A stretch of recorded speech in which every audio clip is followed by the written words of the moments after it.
Liebe Leute, ich habe jetzt etwas ganz Besonderes für euch. Ich habe einen Gast in der Leitung, den ich jetzt interviewen darf, und zwar Josef Fares. Der hat schon einiges an Spielen gemacht, hauptsächlich im Koop-Bereich, Brothers, A Tale of Two Sons zum Beispiel, A Way Out, und der hat jetzt einen neuen Titel in der Mache, und zwar It Takes Two, ebenfalls ein Koop-Spiel. Und mit dem möchte ich jetzt ein bisschen über das Spiel und natürlich auch die Videospielbranche quatschen. Joseph, thanks for being our guest. Thanks for taking the time to talk to me. How are you doing? I'm good. I love the studio you're sitting in, man. Yeah, it's Thank really you. nice. Appreciate I that. like it. No So, problem, man. No problem. How is it going with development? I mean, Corona is holding the world in its grips. How is it affecting your work? Well, for us, for me, issue nothing, because I've been coming to work as normal. 30% of the studio is working from the office, and 70% maybe home. But here's the thing.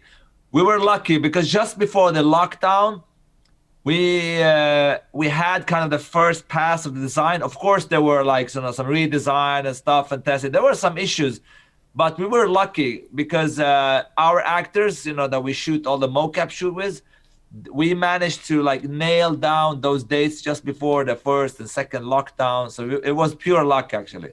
That's good. That's good for you. Yeah. So let's talk a bit about It Takes Two, your new upcoming game. Another co-op game. Can you maybe, for the people out there that haven't heard about the game as much yet, tell us a little bit about the story? What's it about? Well, it's basically two characters, two parents that have decided to divorce, and their daughter Rose, they're not too fan of this, obviously. So she creates two dolls, and these dolls magically comes alive, and you play these two dolls. So it's pretty much a story where these two parents are trying to find back to their real bodies and obviously to each other again because they're divorcing. And it's a crazy adventure full of shit that's gonna go on. I've played it a bit with a colleague of mine, and I think it's really, really fun. It's very creative. But one thing I notice in your games, there always seems to be some serious underlying narrative to these games. And with this one, again, because it's about parents separating, and that's not something that, for a lot of people, it's not taken it's not a light story. Why do you prefer to tell more like these serious, earnest narratives? I mean, the thing is like this, with these stories, it's not that it's about the serious, how it is to divorce. There are definitely moments where it's going to be hard, and there's definitely a serious theme. But I just believe that we at Hazelight, we want to push forward on how to tell games. It could be also what kind of stories you tell. And I do believe that divorce are something that hasn't been taken up so much in gaming. And I love a challenge, and it's always nice to do something that haven't been done before. I mean, both the subject of divorce and also that it's kind of a romantic comedy. It's not that common in gaming, if actually done at all. And that is something that also that theme and that tone actually fitted very well for a type of game with action adventure platforming that you play. So it's kind of like a good combination. That's also what I talk about a lot, like marrying the story and the gameplay. So there's many reasons for that, but most of them should keep pushing forward of how to tell a story in a creative way, in interactivity, obviously. So from what I've played, there's a lot of creativity in your game and lots of cool ideas. How come you're doing it co-op again, though? Because it seems like that's your thing. You really like to do in co-op games. Have you ever thought about doing just a single-player game, or what makes it so interesting for you to do a co-op game? Well, here's the thing. I think what we do at Hazelight, we are the only one in the world that do it. I mean, you do have your normal co-op games out there. You have single-play campaign that add on a co-op game. But a game that's written and designed from the beginning as co-op, told in co-op, create a specific mechanics in co-op. I think what I love about that is that you can create some really unique scenarios. You can create a true collaborate co-op experience where you really need your partner. You can create very unique dynamic characters, two different personalities. And it's almost like you're telling a story both in the couch or online though, and on screen. And it's just a genre that's really haven't been done before. There's so much from a creative aspect to be explored. And I'm actually surprised that we don't see more games like it before right now, because before A Way Out, I understand that many people thought that there were no market for it, but now after the success of A Way Out, I don't see any reason why that's not a bigger thing, actually, because you want to experience stories together. When you look at a movie, you look at together in a cinema, or you look at a theater. I mean, you know, we like to experience stories together, and here you actually can have your own character that is, you know, part of the gameplay, part of it. It's really exciting what you can do from both gameplay perspective and story.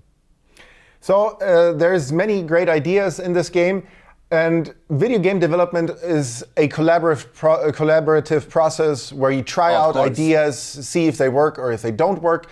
Are there any ideas that didn't make it into the game, or is there any idea that you can tell us about that didn't make it into the game that sounded maybe great on paper but wasn't really good in the game itself? I think every developer could say yes to this answer. It's always like this. However, for us, I think, you know, sometimes in narrative games, it's almost like a sense that the writers and designers are two different games. For us, it was very important to meet in the middle between those. Sometimes the design had to change, and sometimes the story had to change. So you need to find a very balanced way of what could work story-wise and mechanically. So we always try to really combine those two, but there are many examples. I mean, I can't go in too much of them. Maybe after the game is spoiled, I can go in and actually show gameplay that was cut. But we definitely have cuts for different reasons. Sometimes there was pacing, sometimes mechanic doesn't work, sometimes the story doesn't work, or you know, there are many reasons for that. But mechanically, this game, I don't know, how long did you play? Did you play all the way to the plane, or how long did you play? I played for around an hour and a half so far. Yeah, and you saw how variation is, and we continue like that during the 14 hour of play. It's a mad journey. Yeah, and it's a fun journey, and it looks really good too. I have to say that it's not only fun; it's crazy. I would actually say it's a co-op masterpiece. No, I mean, there's nothing like it. Come on, man. I mean, you haven't played. Wait till you finich and play throughout the whole. There's no doubt what we do here it's so cool. I mean, I absolutely love your confidence in the game and how you're passionate about it. It's hard not to have confidence when you play the game. I mean, just play everything and then you tell me. Are you worried that somebody's gonna ask for the $1,000 you mentioned if they don't finish the game, if they don't like the game? Trust me. Do you feel like you want to ask me for $1,000 after play 1.5 hours? Well, I would like $1,000, but I'm not going to lie and say I didn't have fun playing. Exactly. So that's what I said. If you genuinely get tired of the game and think, I don't want to play this anymore, then I'll give you $1,000. Yes, for sure. I would give it for sure, because I know it will not happen. So the game is coming out for PlayStation 4, PlayStation 5, the Xboxes and PC. No Switch version. Is that something that cannot be done? Are you thinking about it? What's the status there? I mean, we are not that big of a team, and you know, to port it to Switch, it's not a simple thing just to push a button and port it. It's way more complex than that. I mean, we've already, as a small team, managed to release it on all consoles and the PC. But structurally-ish, they're kind of the same. I'm not saying like that, but the Switch is kind of different. I'm not a coder and an artist. I don't know exactly how that works, but it's nothing simple. And I think also, you know, many people ask the same for A Way Out. They might think, oh, you have two Joy-Cons and you can just play. But no, we do third person with camera. You can't solve that with one. They would have to have two controllers pretty much. But however, I would love it to come out to Switch, and it might be a possibility depending on how the game does and if there's an interest. But I think it's going to be an outside team that does the porting. We're focused on our next game here. We ourselves don't have a plan or don't have time for it right now. So far, you have always made like new games. You haven't done a sequel yet. Is that something you would be willing to do, or generally not interested in? Generally not interested. I'm not going to say never, but generally no. We want to make something new, something different, something. It's pretty much like starting over for every game. And that's why, in a sense, it puts us in a very bad position, because you have to restart everything and find what's the mechanic here, what can we use. But that's also what's exciting. And I think that's necessary if you want to keep pushing the narrative forward, keep like boom, you know, and that's what we're going to do.